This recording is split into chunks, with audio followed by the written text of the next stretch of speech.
किसी पिंड का कोणीय वेग, और कोणीय वेग किस लिखते हैं, ओमेगा से लिखते हैं। तो ओमेगा का जो मान दिया है वो दिया 2 i cap +3 j cap +k cap, है ना।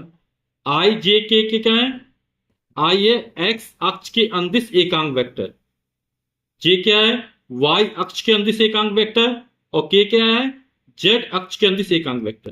ठीक, ओमेगा का मान लिख दिया, ये वेक्टर ओमेगा हो गया। तथा घूर्णन अक्ष से स्थिति सदिश, स्थिति सदिश यानी आर, वेक्टर आर बराबर कितना दे रहा है, i cap +2 j cap +5 k cap.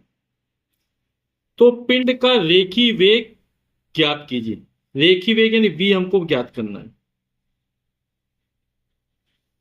तो रेखी वेग v बराबर होता है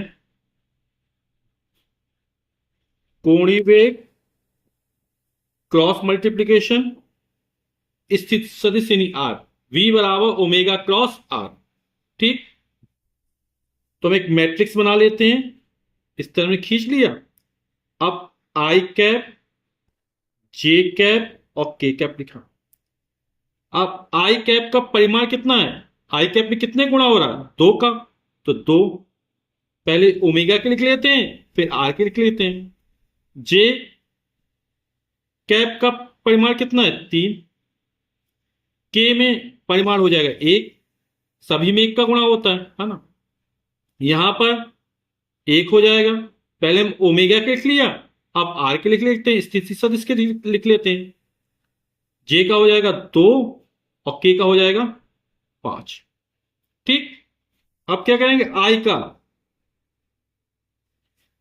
पहले 3 का गुणा 5 में करेंगे। ठीक है, आई वाले को हमने बंद कर लिया, 3 का गुणा 5 में करेंगे तो 5 दिया 15 हो जाएगा। ठीक, फिर जो दूसरा है वो माइनस चिन्ह के साथ है, ये माइनस चिन्ह लगाया, अब 2 में 1 कम और 2 1 कम, 2 हो गया। तो आई प्लस में जाता फिर जे माइनस में जाएगा। अब जे वाले को बंद कर लेते इस तरह, 2 गुणा 5 में किया, 2 पंचे 10, फिर दूसरा वाला माइनस में जाएगा, 1 में 1 कम, 1 1 का नम 1 हो जाएगा। ठीक, प्लस माइनस फिर प्लस के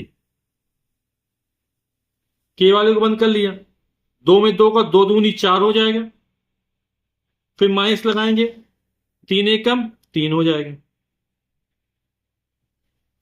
15 में 2 गए 13, 13 i कैप -j कैप, 10 में से 1 गया 9, प्लस 4 में से 3 गया 1, 1 गुणा 1 यानी k कैप, यानी उत्तर हो जाएगा हमारा 13 i cap -9 j cap +k cap.